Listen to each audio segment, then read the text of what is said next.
Tony चिड़िया कई दिन से सफर करती हुई पहाड़ों वाले जंगल में आ पहुंची थी। वे बहुत ज्यादा भूखी और प्यासी थी। उसने बहुत दिनों से कुछ न खाया था। वे उस जंगल में नई थी और किसी को भी ना जानती थी। उसे सामने पेड़ पर एक कबूतर बैठा हुआ नजर आता है। अरे कबूतर भाई, मैं इस जंगल में नहीं आई हूँ। हमारे जंगल में सूखा पड़ गया था। सभी पक्षी प्रवास कर गए, परंतु मुझे वहाँ से निकलने में देर हो गई। सब पक्षी जा चुके थे। मुझे कुछ समझ नहीं आया तो मैं इस दिशा में चली आई। क्या आप मुझे रहने के लिए कोई घर दे सकते हैं? क्यों नहीं चिड़िया, हमारे जंगल में बहुत दाना है और यहाँ पर कोई समस्या नहीं है। तुम आराम से अपना घोंसला कहीं पर भी बना सकती हो। परंतु मैं इस जंगल में नई हूँ तो मुझे ज्यादा पता नहीं है कि मुझे तिनकी और सूखा घास कहाँ से मिलेगा। अरे मैं आपकी मदद कर देता हूँ। यहाँ पास में ही एक सूखा पेड़ है, वहाँ से आपको लकड़ियाँ और सूखा घास उससे थोड़ी दूरी पर एक झाड़ी के पास ही मिल जाएगा। मैं आपकी मदद करता हूँ, चलिए। फिर कबूतर टोनी चिड़िया की मदद करता है। उसे सूखा घास और लकड़ियाँ जमा करके देता है, जिससे टोनी चिड़िया अपना एक घोंसला बना लेती है और घने पेड़ के ऊपर रहने लगती है। अगर आपको किसी भी चीज की जरूरत हो तो आप मुझे बता दीजिएगा। यहाँ से थोड़ा दूर ही मेरा घर है। आपका बहुत बहुत धन्यवाद, आपने मेरी इतनी मदद की है। फिर कबूतर कुछ दाना टोनी चिड़िया को देकर वापस अपने घर की ओर चला जाता है। रात बहुत अंधेरी थी। टोनी चिड़िया बैठी हुई अपने घोंसले में सोच रही थी, न जाने मेरे सभी दोस्त पक्षी कौन से जंगल में चले गए, परंतु अब यही मेरा जंगल है। मैं इन्हीं पक्षियों के साथ रहूंगी। फिर वो सो जाती है और सुबह हो जाती है। अगले दिन टोनी चिड़िया दाना ढूंढने निकल पड़ती है। उसे बहुत प्यास लगी थी, परंतु उसे नहीं पता था कि नदी कहाँ पर है। वे कुछ दूर जाती है कि उसे एक जगह पर कव्वी बैठी नजर आती है। टोनी चिड़िया कव्वी के पास जाती है। कव्वी दीदी, मैं इस जंगल में नहीं आई हूँ। क्या आप मुझे बता सकती हैं कि मुझे पानी कहाँ से मिलेगा? मुझे बहुत प्यास लगी है। अरे तुम नहीं आई हो, तुम्हें पता है हमारे जंगल में नई पक्षी को रहने के लिए पहले पैसे देने पड़ते हैं। मुफ्त में हमारे जंगल में किसी पक्षी को जगह नहीं मिलती। परंतु मैं तो यहाँ कल ही आई हूँ, मुझे तो किसी ने ऐसा कुछ भी नहीं बताया। अरे मैं यहाँ की सेक्रेटरी हूँ। जो भी नया पक्षी आता है वो मुझे पैसे देता है। पर मेरे पास तो इस समय पैसे नहीं है। अरे अगर तुम्हारे पास पैसे नहीं है तो इस जंगल में क्यों आई हो तुम? हमारा जंगल कोई अनाथ आश्रम नहीं है जो मुंह उठा कर आए और यहाँ आके अपना घर बना ले। चलो भागो यहाँ से। फिर टोनी चिड़िया वहाँ से उड़ जाती है। कुछ ही दूर उसे मिट्ठू तोता और कबूतर नजर आते हैं। कबूतर भाई, मुझे बहुत प्यास लगी है। क्या आप मुझे बता सकते हैं कि नदी कहाँ पर है? टोनी चिड़िया नदी से पानी पीकर वापस घर जा रही थी कि उसे गोरी रोक लेती है। रुको रुको छोटी चिड़िया, जरा इधर आओ मेरे पास। क्या है गोरी बहन, क्या काम है आपको? तुम्हें मेरा नाम कैसे पता चला छोटी चिड़िया? ये रास्ते में सभी पक्षी आपकी बहुत बातें कर रहे थे तो मुझे आपका नाम वहाँ से पता लग गया। अच्छा, मैं हूँ ही इतनी अच्छी। सभी पक्षी मेरे गुण गाते रहते हैं। अब मेरी बात सुनो, आज तो मैं तुम्हें छोड़ रही हूँ, परंतु कल याद से मुझे किराया दे जाना, वरना अच्छा नहीं होगा।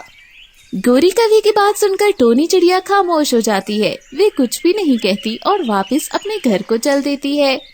वे घर पहुंचती है तो क्या देखती है कि वहाँ पर मिट्ठू तोता और कबूतर पहले से ही बैठे थे। आ गई चिड़िया तुम पानी पीकर। मैं और तोता अपने घर के लिए दाना लेने गए थे तो सोचा कि तुम्हें भी कुछ दाना दे जाते हैं। फिर कबूतर टोनी चिड़िया को कुछ दाना देता है और मिट्ठू भी उसे एक अमरूद देता है। आप दोनों का बहुत बहुत धन्यवाद, आप दोनों बहुत ज्यादा अच्छे हैं। ऐसी कोई बात नहीं है, हम एक दूसरे के काम नहीं आएंगे तो कौन आएगा। फिर अब हम चलते हैं। टोनी चिड़िया, अपना ख्याल रखना। फिर दोनों अपने घरों को लौट जाते हैं। टोनी चिड़िया उन्हें गोरी के बारे में कुछ नहीं बताती। वे अपने घोंसले में बैठी सोच रही थी कि अब गोरी कवि से कैसे जान छुड़ाई जाए, क्योंकि गोरी कवि तो रोजाना उससे तंग कर रही थी। अगले दिन टोनी चिड़िया सुबह सवेरे उठकर दाने की खोज में निकल जाती है। वो हर जगह दाना ढूंढ रही थी कि उसे कहीं भी दाना नहीं मिलता। वे बहुत ज्यादा परेशान हो जाती है और कुछ दूर निकल जाती है। वहाँ पर उसे एक सेब का बाग नजर आता है। वहाँ से वो सेब खाती है और एक सेब तोड़कर अपने साथ घर के लिए ले जाने लगती है। वो थोड़ा दूर जाती है कि गोरी कवि फिर से उसे नजर आ जाती है। रुको रुको चिड़िया, इधर आओ। क्या काम है गोरी बहन आपको? तुम भूल गई मैंने तुम्हें कहा था कि आज किराया दे देना। लाओ 2 किराया मुझे। मैंने आपको बताया था कि मेरे पास पैसे नहीं है। अगर तुम्हारे पास पैसे नहीं है तो हमारा जंगल छोड़कर चली जाओ। ऐसे पक्षियों के लिए हमारे जंगल में कोई जगह नहीं है। परंतु मैंने तो किराए की बात किसी से भी नहीं सुनी। मैं भला आपकी बात पर क्यों यकीन करूं? मैं इस जंगल की सबसे बड़ी कवि हूँ और सब मेरी बात मानते हैं। चलो लाओ, अगर पैसे नहीं है तो ये सेब मुझे दे दो। मैं आपको अपना सेब क्यों दूं? ये मैं अपने घर के लिए लेकर जा रही हूँ। जल्दी से निकालो, जल्दी दे दो इस सेब को मुझे, नहीं तो तुम्हें चोंचे मार मार के ही घायल कर दूंगी। टोनी चिड़िया फिर मजबूर होकर वो सेब गोरी कवि को दे जाती है और रोते हुए अपने घर चली जाती है। गोरी कवि रोजाना उसे इसी तरह तंग करती थी।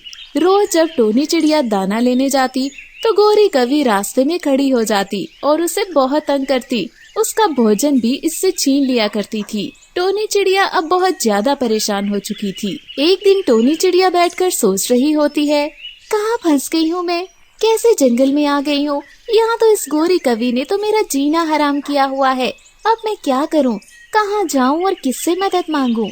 फिर टोनी चिड़िया को ख्याल आता है कि वो कबूतर और मिट्ठू तोते से बात कर सकती है। फिर टोनी चिड़िया कबूतर के घर के बाहर जाती है और वे दस्तक देती है। कबूतर दरवाजा खोलता है। टोनी चिड़िया को देखकर कबूतर उससे पूछता है, टोनी चिड़िया क्या बात है? तुम आज सुबह सुबह, खैर तो है ना? मैं बहुत ज्यादा परेशान हूँ। मुझे इस गोरी कवि ने बहुत तंग किया हुआ है। रोजाना मुझसे किराया मांगने लगती है, परंतु मेरे पास तो पैसे नहीं है। मैं तो खाली पंखी अपने जंगल से आई थी। जब मैंने उस कवि को पैसे देने से मना कर दिया तो वो रोजाना मुझसे मेरा भोजन छीन लेती है। मैं बहुत ज्यादा परेशान हो गई हूँ। मैं सोच रही थी कि मैं ये जंगल छोड़कर कहीं और चली जाती हूँ। क्या पता कोई अच्छी जगह मिल जाए रहने को। चिड़िया, तुम्हें ये जंगल छोड़ के कहीं जाने की जरूरत नहीं है, क्योंकि गोरी कवि जैसे पक्षी तुम्हें हर जगह मिलेंगे। तो इसीलिए बेहतर है कि तुम गोरी कवि का सामना करो। तुम खुद को कमजोर मत समझो। हम सब भी तो यहीं रह रहे हैं ना, इसी जंगल में, और हमें अब कोई परेशान नहीं करता। मैं तुम्हें इसका उपाय बताता हूँ, चलो मेरे साथ। फिर कबूतर टोनी चिड़िया को लेकर तोते के पास जाता है। तोता बैठा अपने घर के बाहर धूप सेक रहा था। टोनी चिड़िया और कबूतर, यार खैर तो है, तुम दोनों आज साथ यहाँ आए हो। क्या बताऊं यार, ये टोनी चिड़िया को गोरी कवि ने बड़ा ही परेशान किया हुआ है। रोज इस बेचारी का भोजन छीन लेती है और इसे जंगल में रहने के लिए इससे किराया मांगने लगती है। अच्छा, गोरी कवि अपनी हरकतों से बाज नहीं आने वाली, इसको सबक सिखाना पड़ेगा। अब फिर कबूतर और मिट्ठू तोता टोनी चिड़िया को लेकर चील महाराज के पास जाते हैं। चील महाराज, ये हमारे जंगल में नई टोनी चिड़िया आई है। कुछ ही दिन हुए हैं इसे आए हुए, परंतु उसे गोरी कवि ने बहुत ज्यादा परेशान किया हुआ है। रोजाना वे इससे इसका भोजन छीन लेती है और इसे इस जंगल में रहने के लिए किराया मांगने लगती है। ये बेचारी जंगल छोड़ के जाना चाहती है। अगर ये जंगल छोड़ के जाएगी तो दूसरे जंगल में हमारे जंगल की कितनी बदनामी होगी कि आपके होते हुए गोरी कवि ने एक पक्षी को रहने न दिया और इतना ज्यादा तंग किया। कबूतर की बात सुनकर चील महाराज कहते हैं, अच्छा, मुझे तो पता ही नहीं था कि हमारे जंगल में कोई नई चिड़िया आई है। चिड़िया, तुम चिंता मत करो, मैं इस गोरी कवि को अभी बुलाता हूँ और इसे सीधा करता हूँ। फिर चील महाराज हुक्म देते हैं कि गोरी कवि को उनके सामने पेश किया जाए। फिर 2 सिपाही जाकर गोरी कवि को पकड़ कर ले आते हैं। क्या है, मुझे छोड़ो सिपाहियों, क्यों पकड़ा हुआ है? मैंने क्या किया है? मैंने तो कोई चोरी नहीं की। चुप कर जाओ दुष्ट कवि, तुम कौन होती हो जंगल में रहने वाले पक्षियों को तंग करने वाली? और तुम्हें किसने हक दिया है कि नए आने वाले पक्षियों से पैसे वसूल करो? क्या तुम कोई शाही सेविक हो? महाराज, क्षमा चाहती हूँ, मैंने इस चिड़िया को बिल्कुल भी तंग नहीं किया। ये झूठ बोल रही है। मैं झूठ क्यों बोलूंगी? इस कवि ने मुझसे मेरा भोजन बार बार छीना है। मैं रोजाना लेकर जाती थी और ये मेरा दाना मुझसे छीन लेती थी और किराया मांगने लग जाती थी। फिर जब गोरी कवि के पास अब कोई जवाब न था तो वो अपना जुर्म मान लेती है और चील महाराज से माफिया मांगने लगती है। इस गोरी कवि को कैद कर लो, ये अब 2 साल के लिए कैद ही रहेगी। महाराज, आप इस कवि को कैद न कीजिए। मैं नहीं चाहती मेरी वजह से कोई कैद में रहे। आप इसे माफ कर दीजिए, परंतु उससे कह दीजिए कि ये मुझे तंग न किया करे। टोनी चिड़िया, तुम कितनी अच्छी चिड़िया हो। देखा गोरी कवि, ये होता है बड़े दिल का पक्षी। तुम्हें भी चाहिए कि तुम इससे माफी मांगो और अब से इसे तंग मत करना।